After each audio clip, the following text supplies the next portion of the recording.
وہ پوری کائنات کے لیے عمومی طور پر استعمال کیا، اور آپ کے میرے لیے فرمایا کہ تم اپنے اولاد کے رب ہو، اپنے گھر کے رب ہو۔ تو مطلب کیا ہوا؟ رب العالمین الحمدللہ، اللہ رب العزت فرمایا کہ اللہ ہر چیز کا جب رب ہے تو پھر تم لوگ اپنے بچوں کے، اپنے گھر کے رب ہو۔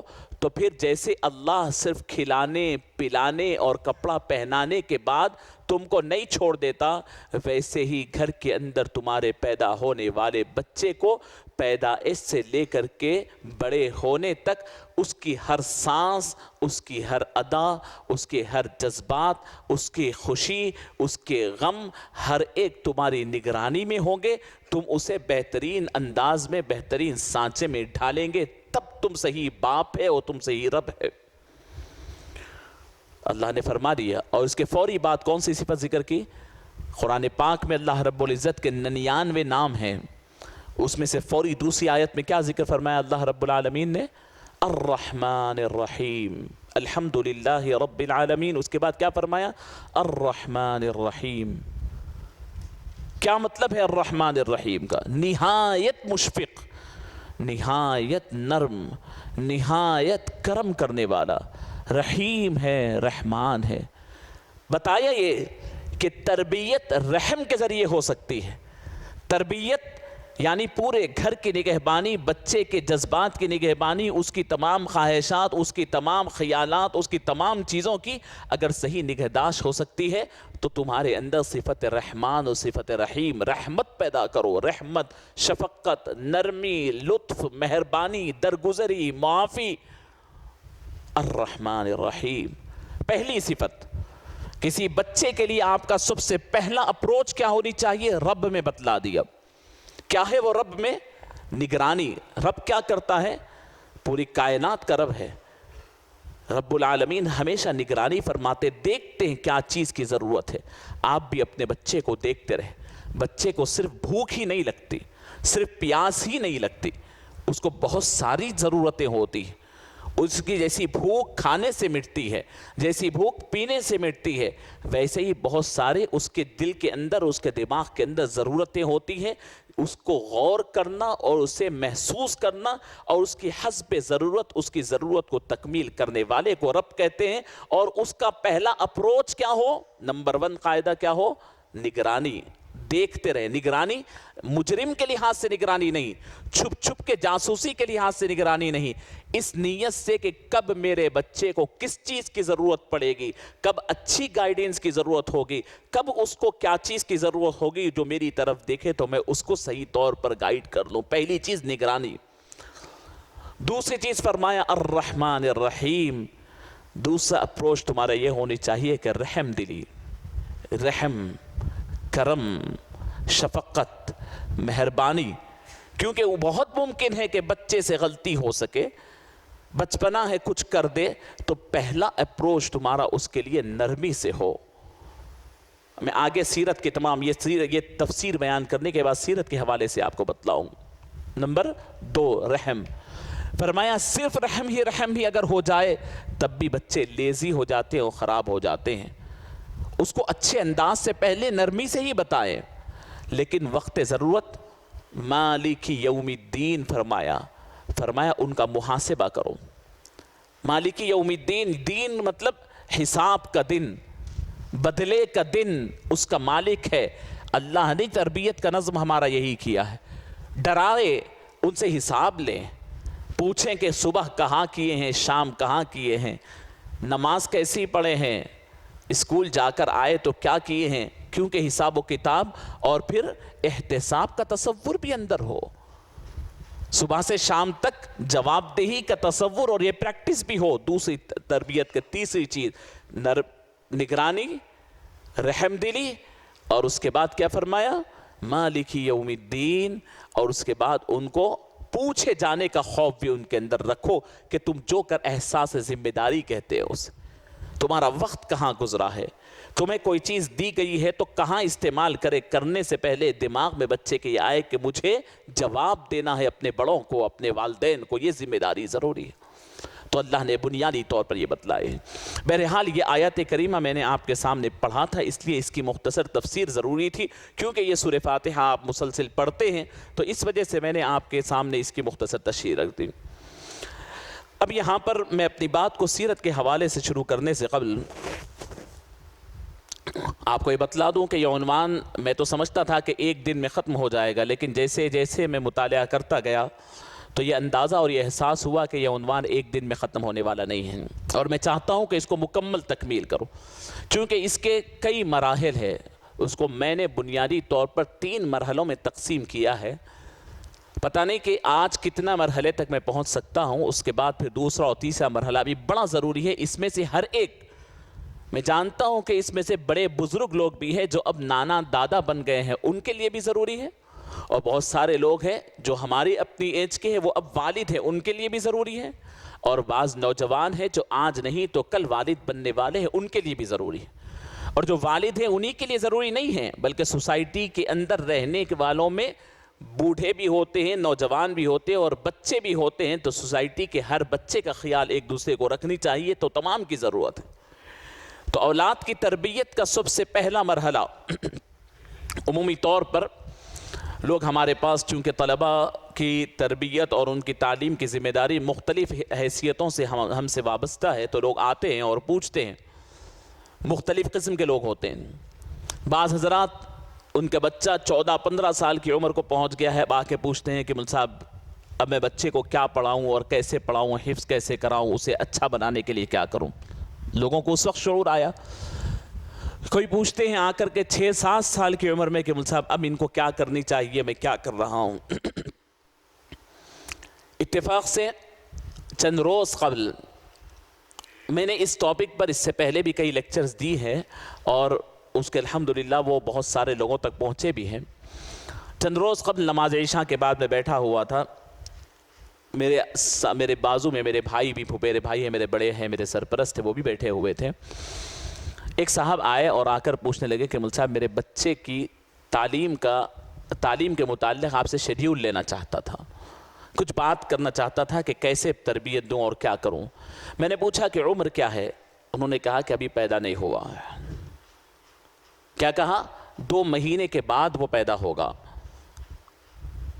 وہ حیران ہو گئے میرے بھائی، تو میں نے کہا کہ ان کو بٹھا دیا اور میں تفصیل سنانے لگا کہ یہ واقعی بہت ضروری بات آپ نے کہی ہے کہ واقعی بچے کی تربیت کی ابتدا پیدا ہونے کے بعد سے نہیں، اسلام کے نقطہ نگاہ سے اگر دیکھا جائے تو بچے کی تربیت کی ابتدا انسان کی اپنی بیوی کے سلیکشن اور شوہر کے سلیکشن سے شروع ہوتی ہے۔